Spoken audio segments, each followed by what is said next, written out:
All right, y'all. Your girl definitely had some technical difficulties, but I got it together. Let's cook.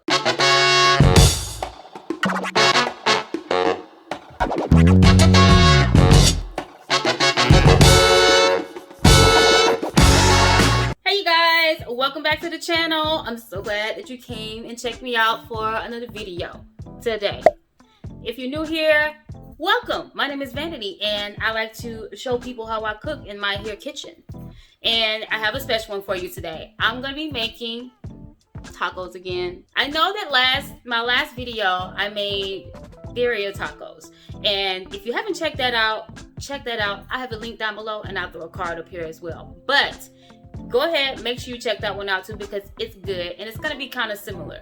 So what am I making? I'm making Carnitas tacos today. It's kind of cooked similarly, but you use pork instead of beef, and I'm using a few different things for this one, and it's gonna be really good. Trust me when I say this, it's gonna be the best tacos you've ever eaten, quite possibly, maybe, but it's something you can make at home. You can, like, it's like a street taco style taco. All right, so what are carnitas, you might ask? Well, let me tell you.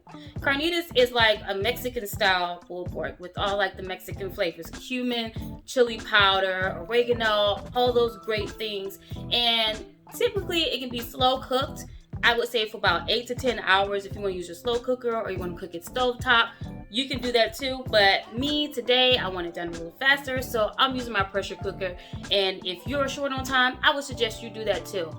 But if you do slow cook it, your house is gonna smell amazing. Trust me.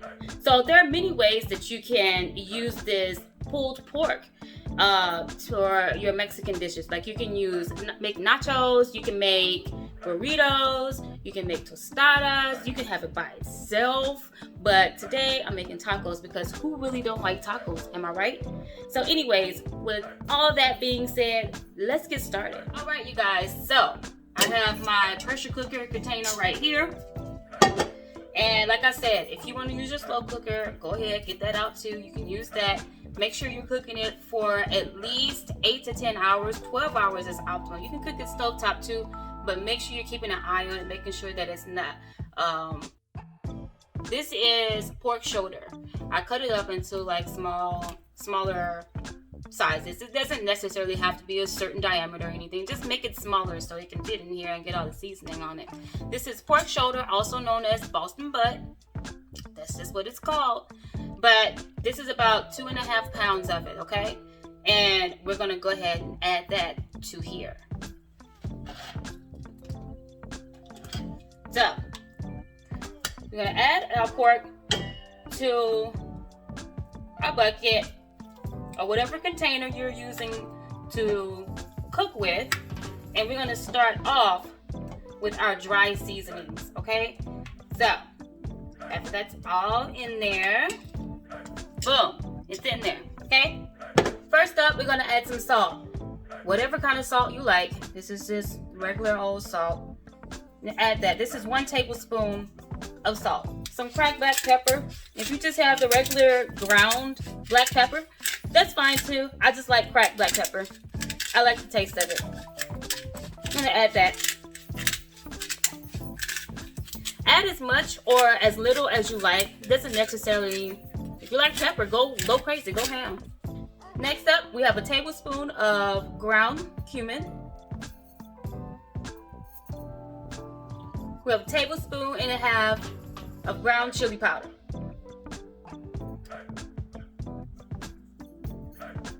We have 1.5 tablespoons of dried oregano. Y'all, this is gonna be so freaking flavorful. Just a 1/4 tablespoon of onion powder. Don't need too much because we're gonna be adding onions to this in a moment anyways. So you don't need that much onion powder. I'm just trying to season up the meat right now, okay?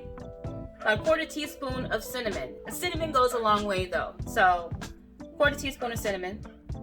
You're definitely gonna taste it. So now that we have our dry seasonings in here, we're just gonna give it a mix around, make sure that all the meat and the seasonings is all, well incorporated, All the meat gets a little bit of love from everything. So making sure that everything It's nice, coated, it smells good already. Boom. Next up, aromatics. This is one whole yellow onion. I just sliced it like so. And these are gonna melt down nicely. Garlic. This is 3 whole garlic cloves. Don't worry about mincing it up. It's not necessary. We're using this purely for the flavor. If you don't have to eat it, you can eat it if you want, but you don't have to. And you can just fish this out whenever it's done. 3 whole garlic cloves. Smash them up. I'm gonna mix all of those in. Make sure those onions kind of come apart a little bit, like so. Making sure the garlic is kind of spread around. Chipotle chilies in adobo sauce. You can find this in like the international grocery aisle where they sell all of the Mexican food and all that stuff. I used 1 can and I blended it until it was nice and smooth consistency, because I didn't want big chunks of chilies in my food. So pour that in there. You can also use Chipotle chili powder if you cannot find the Chipotle chilies in adobo sauce. It'll still give kind of like that smoky Chipotle flavor as well. So if you want to use the Chipotle chili powder, I think it's made by McCormick, but if you want to use that, that's fine. All right, so I have about 1.5 tablespoons of apple cider vinegar. I'm gonna add that to there. It's gonna give it like a little bit of acidity. Next up, 1/4 cup of OJ, orange juice. The brand doesn't matter. And lastly, I have some chicken stock. If you're using Lastly, I have some chicken stock. If you're using a pressure cooker, yes, liquid is definitely necessary. The fat in this pork is gonna mix in so well with the orange juice and the chipotle and adobo sauce and the vinegar. All that stuff is gonna mix in so well. And then if you're using a pressure cooker, you definitely need some liquid in there. If you already know, if you used a pressure cooker before, so that's not news to you. But if it's not, let me be the one to tell you. But anyways, that's it. It's that simple, guys. That's simple. Make sure everything is mixed around. It smells good already, like so. We're gonna turn this puppy on. Okay. So we're gonna go ahead and get these carnitas going. I'm gonna cook it in my pressure cooker. I'm gonna set my pressure cooker for 40 minutes, okay? Set it for 40 minutes. Once it's done, we're gonna let it naturally release the pressure within the pot. And then after that, we'll do that for about 10 minutes. And then after 10 minutes, we'll manually release the rest of the pressure. And then I'm gonna show you guys how tender this pork butt is gonna come out. So I'll see y'all in 40 minutes.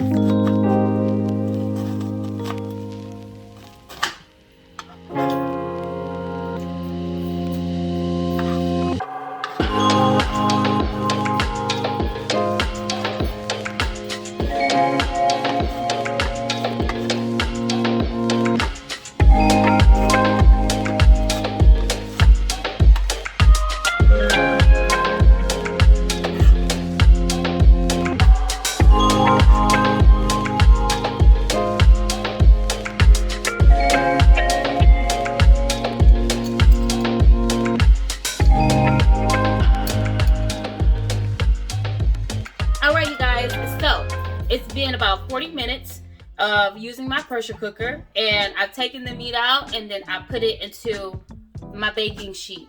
After I put it into the baking sheet, I went on ahead, I grabbed 2 forks and I shredded up that meat. The meat should be so tender, it should fall apart, you guys. It should just break apart the moment you touch it. That's how tender it should be. That's how I like it. If you did use your slow cooker, make sure you use it for about 8 to 10 hours, 12 max for the slow cooker. And stovetop, you can do it for about the same amount of time, but make sure it's very low and you're keeping an eye on it, making sure that it's not completely out of liquid and burning. Now, with all of that being said, it's time to eat. Let's go.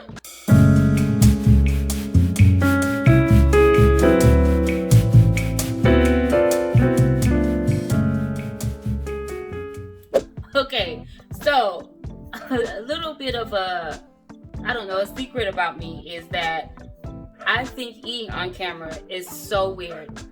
But I'm going to do it for you guys because I have to show you how good these tacos are and hopefully get you to try it. So without further ado, let's just do it.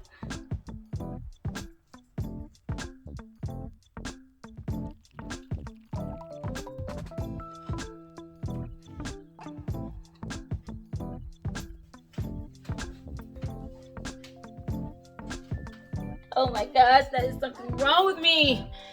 Anyways, thank you guys so much for checking out this video today. I really hope you give this recipe a try. Trust me, you will not be upset. It's really good. It was so good I had to dance for y'all. I really had to act a fool for y'all on camera. It was that good. So, if you like this video, don't be shy. Go ahead, give it a big thumbs up. Make sure you hit that subscribe button. And until next time, bye y'all.